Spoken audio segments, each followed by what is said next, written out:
welcome to Let's Talk, a podcast series produced by Hazel and Betty Ford. I'm your host, William C. Moyers, and today we offer a story of hope with Edgar V., who joins us from his home state of California. Welcome, Edgar. How's it going, William? He's doing okay, man. Thanks a lot for being with us today. So, tell us a little bit about your background. Where do you come from? I was born in Long Beach, California, moved to Fontana, California when I was about 7. Regular suburban family, good uprising, not too much difficulty.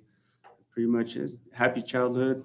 Went to finish high school, went to technical school for being a mechanic and been a mechanic ever since. Well, good for you. But somewhere along the way, you began to experiment with substances. Oh yeah, early on, probably about 8th grade. Really? 7th grade, actually, yeah. Wow. And so, we never get into all the nitty gritty details, but I got to ask you a couple of questions. What did you experiment with? 7th grade, this was the first time I smoked pot. And then when I got into high school, about 9th grade, is when I dabbled a lot with ecstasy, psychedelics. And after high school is when all the painkillers came into play and a lot of stimulants. The list of what I haven't done is probably a lot shorter than telling you what I have done. So Yeah. that's my fair share. I appreciate your level of honesty there. I was going to say you sort of ran the table there on all kinds of substances over a really short period of time. How did you feel when you used marijuana? At first, it wasn't really my cup of tea. It got me really paranoid, and just knowing that I had to go home and probably my eyes were really red. I had to interact with my dad. That kind of scared me. So I laid off of that for a while, and it was about 9th grade is when I really started to experiment. So yeah, I didn't really enjoy it as much as other people do. But you kept doing it. But I kept doing it, yeah. Yeah. Curiosity killed the cat. So you come from you've got a mother and a father. You come from a solid home. They love you. You're looking good on the outside. Did your parents have any idea that you were using substances? I believe I got caught once or twice just smoking weed, but other than those, I was really, really good at hiding it. So they never really knew that I was dabbling in something. Maybe they had an idea, but didn't really want to believe it. And it wasn't until I actually came clean to them and told them that I needed help is when they actually figured out that I had a problem. So I was really good at concealing it. We'll come back to that in just a moment about when you finally came clean and asked them for help. But when did you begin to notice that you had a problem, that things were getting out of control? This is probably when I was about 22, 21.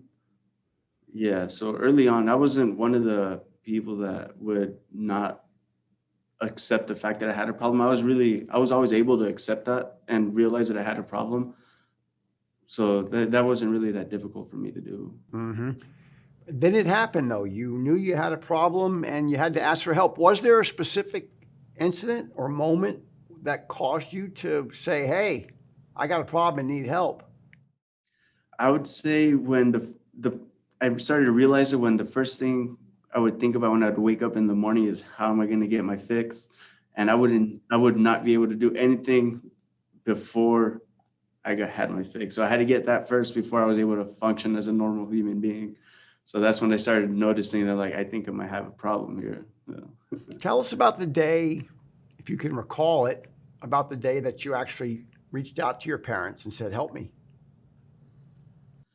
So I used to work from 3:30 to like 1, 2 in the morning. And then one night I was going through withdrawals really bad. I got home, I couldn't sleep. I was in the dinner table around 5 in the morning.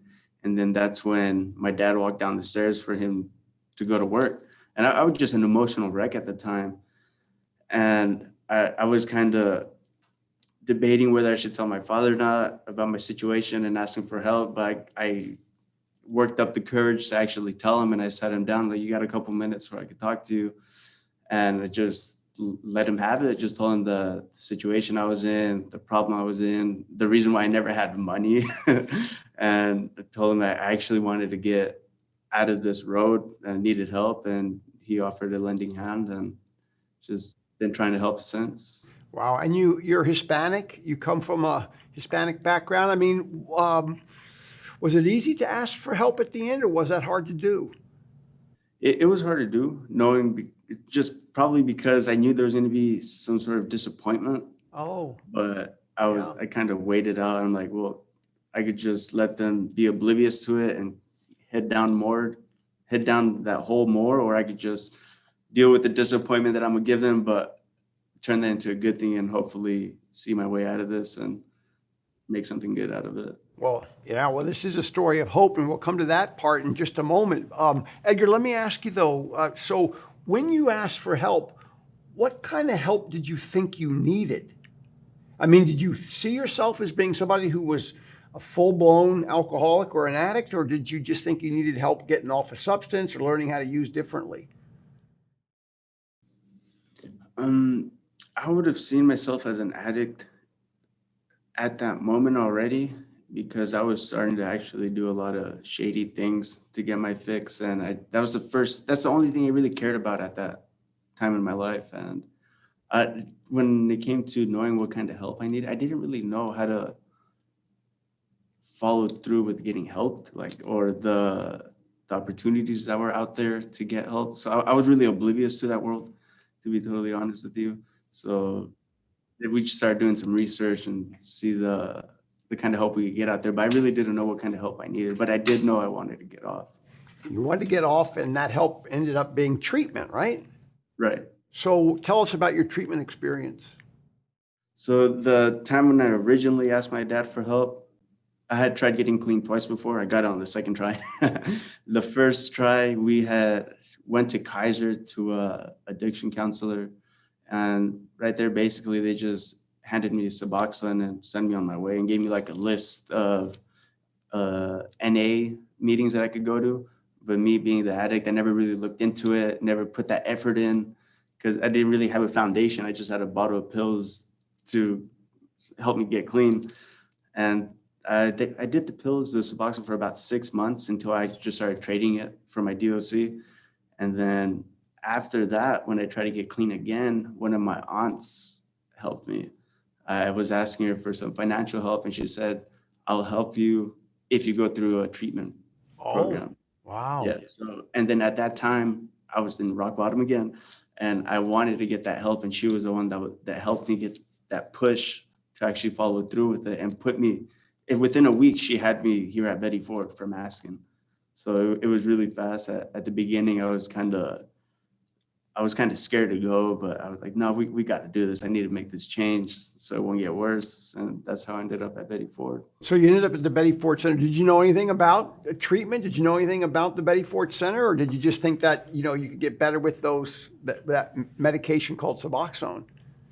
I didn't think I could get better with the medication, and I didn't really know much about the Betty Ford Center, just a little online research. But I basically just said, let's do it and just go for the ride and see what I could learn from coming here. And it was the right move to do. You were a young man. I mean, you still are, but you were probably one of the younger patients in treatment at the time. Yes.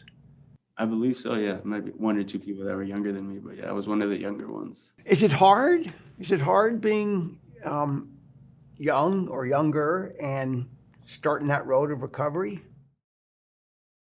Not really. I've always thought to myself, it's never either too early or too late, as long as you do it. But it wasn't really that hard, and I had the support that I needed to get clean, so that made it a lot easier. But yeah, no, it was never really of a dilemma for me. And what were those early days like for you in treatment? Difficult. So Because what was that? because why was it difficult? So before I got brought to Bay Fort Center, I made it my decision to stop using for 2 days prior, just to go through that withdrawal pain and remember what it was going to be like. So when I came into the Beta Fort Center, I was full blown withdrawal, sweating, shakes, all that good stuff. And the first couple of days were a little hazy. I was sleeping a lot of joint pain, but it was miserable. It was a really bad case of the flu, in simple terms. But I had to just keep on fighting to want to stay here and want to get better.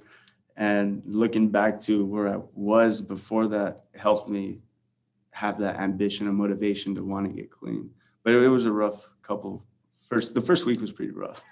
Well, if it's any solace to you, it's pretty rough for everybody who goes to treatment that first week or so. And I went a long time ago. And I was older than you were when I went. So I always admire young people who start that journey because you got your whole life ahead of you. How long did you stay in treatment? 3 weeks. And then what happened? After 3 weeks, I went home. I didn't go to sober living. Went to a couple of meetings here and there, but I wasn't working for about 3 months, and then I got a job. I've been working since, but what helped me a lot was just staying distracted with it, interacting with my family, staying busy at work. I have a wonderful girlfriend that supports me in my recovery, and just staying busy, literally. Yeah, I've been to some meetings on Zoom that me and the DuPont guys had made originally when we were there, but that's about the only meetings I've been to. I've tried a couple NA meetings, but I haven't really found the one that I actually feel that speaks to me yet, and I need to do some more digging to find that one. Or how I was telling the people here, even just volunteering at a rehabilitation center, I feel like that will fulfill that void of recovery that I want to fill. I just need to go ahead and go forward with it. What's been the biggest surprise to you in recovery?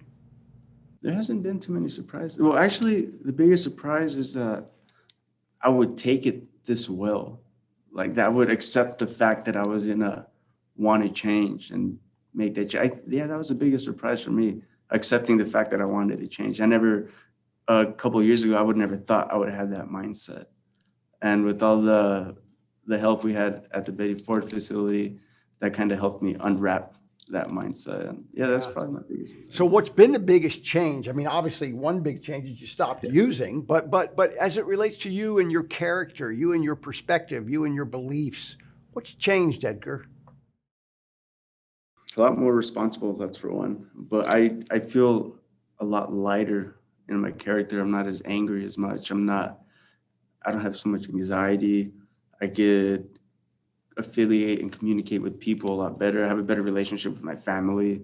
I go to the family gatherings now. I'm able to sustain a relationship with my girlfriend. I have a lot more of a positive outlook to my future. And I'm not afraid to tackle the obstacles that come to get to where I want to get. When back then I would just give up and go do what I got to do to numb it out. Yeah, Did did your parents come to the family program? Yes, they did. Actually, the first people to actually attend the Hispanic program. How was that well, I can ask them later on how that was for them, but how was having your parents there in the Hispanic program? How was that for them, or for you rather?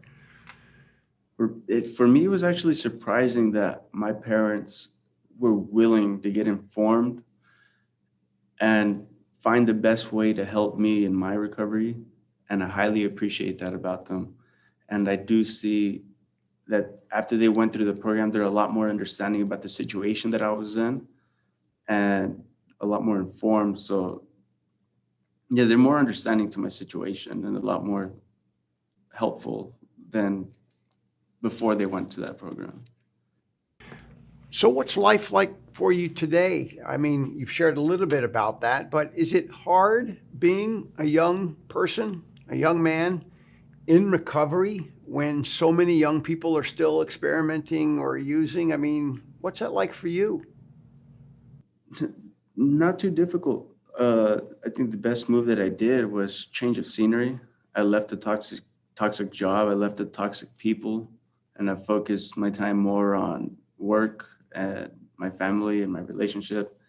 But it hasn't been too bad. You know, the temptation is always going to be there. It's just up to us whether we're going to give into it. You know, outside factors are only going to affect us if we allow it.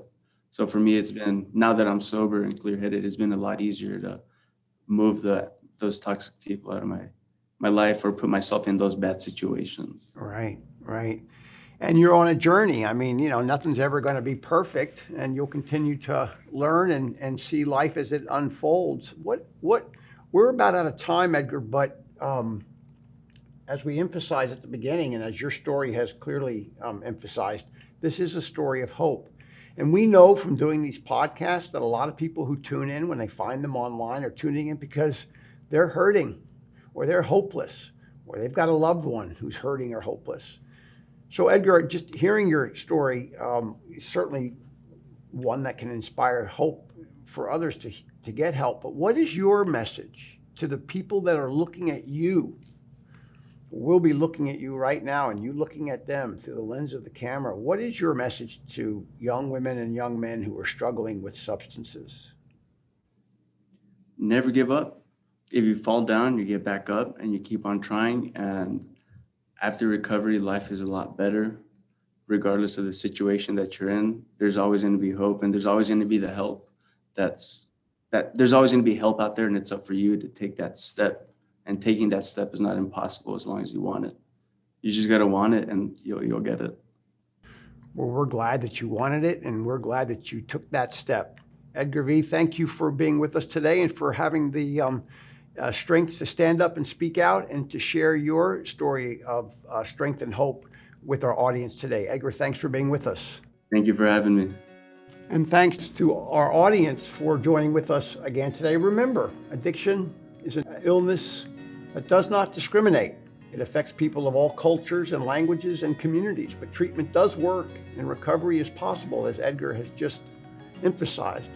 And it's possible, of course, in any language. So don't wait. If you or a loved one needs help and ask for help, do it now.